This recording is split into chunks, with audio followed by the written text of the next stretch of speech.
Fin juillet 1998. Une page d'histoire vient d'être tournée avec les dernières coulées du haut fourneau R5 du site de Romba. Monsieur Alain Beck, de la direction du service communication de la Solac-Florange, nous accueille sur place. Alors là, nous nous trouvons sur le site de Romba. À quand remontent ses origines? Les fourneaux remontent aux années 1890. Et à l'époque, il y en avait combien? En 1890, je ne pourrais pas vous le dire précisément. Ce que je sais, moi, ayant démarré dans les années 60, c'est qu'il y avait 8 hauts fourneaux. En activité. En activité. Enfin, c'était en plus toujours 7 hauts fourneaux qui étaient en activité et un qui était en réserve un peu parce qu'on avait des difficultés d'évacuer la fente à l'époque. Hein. Quelles sont les parties les plus importantes donc, d'un haut fourneau? Et moi, quand je fais visiter à des gens qui n'ont pas l'habitude de connaître et puis de savoir ce que c'est qu'un haut fourneau, je décompose le haut fourneau en 5 parties qui, à mes yeux, et puis aux yeux des spécialistes comme Faber tout à l'heure, c'est 5 parties qui sont très importantes.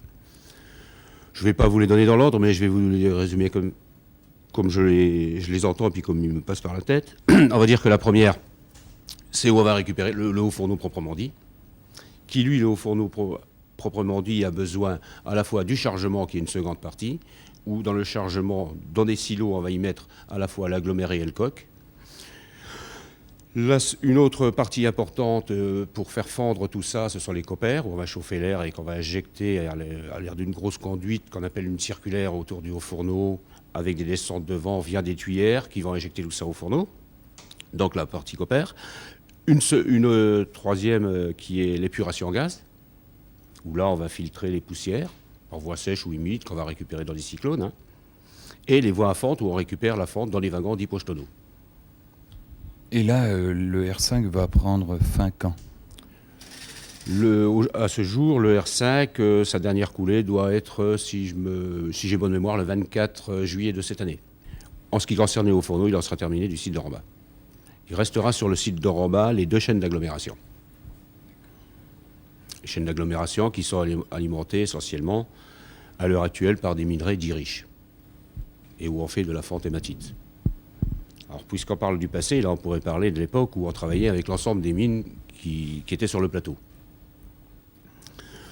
En arrivage de mines, toutes les mines sur les plateaux, Sainte-Marie, Montoir, Rancourt, Moyeuvre, etc., j'en oublie, hein, il y a le bâti, enfin j'en oublie, on recevait quand même 20 000 tonnes jour en minerais.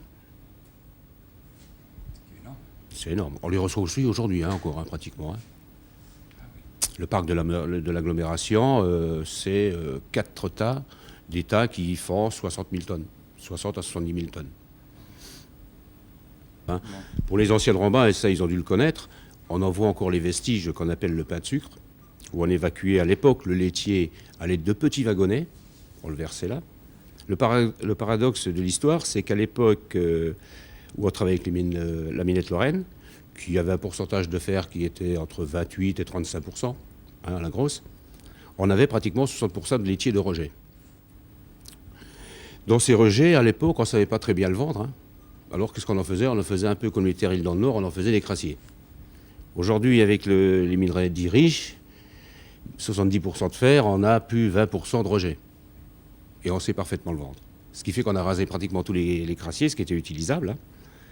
Alors quand on vend notre laitier, qu'est-ce qu'on fait? Il a destination soit des cimentiers pour faire du ciment, ou alors on va couler ça dans des fosses, des slack pits, on va le laisser refroidir, puis on va le broyer pour en faire soit du ballast pour la SNCF, de l'enrobé, etc. Ça, c'est donc l'évolution. C'était une très grande évolution, ça, oui. Les petits wagonnets ont disparu, tout ça, donc...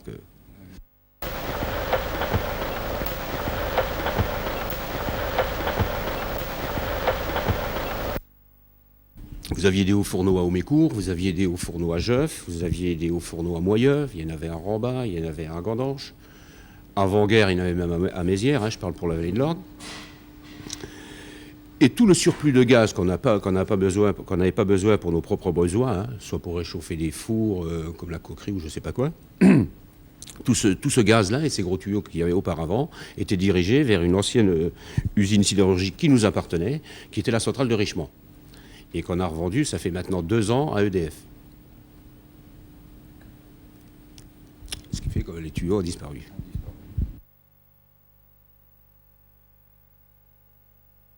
à partir des silos, puisqu'on en parle, on appelle ce qu'on appelle le chargement, on va peser tout ce qu'on met dans le fourneau, hein.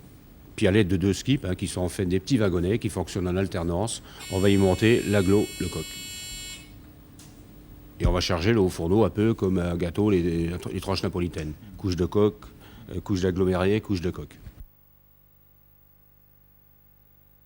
Puis on peut dire que du gueulard jusqu'au trou de culée, le temps de passage il est de 8 heures.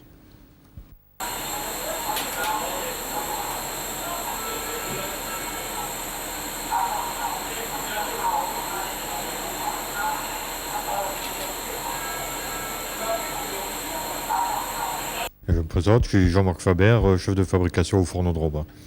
En quoi consiste votre travail? J'ai la charge en fait des 5 équipes postées, ce qui représente une centaine de personnes encore aujourd'hui. Et leur travail alors?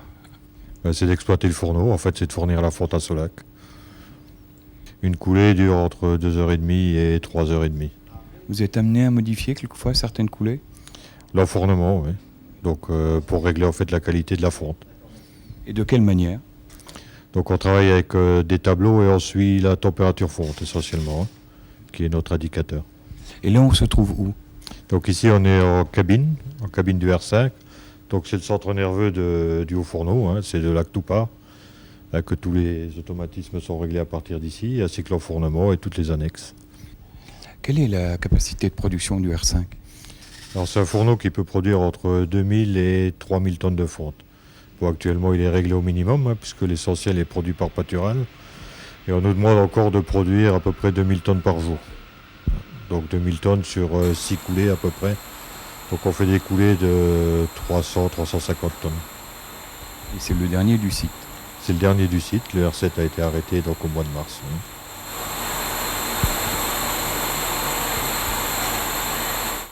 Désormais, c'est le site pâtural d'Ayange qui assurera la totalité de la production des usines Solac.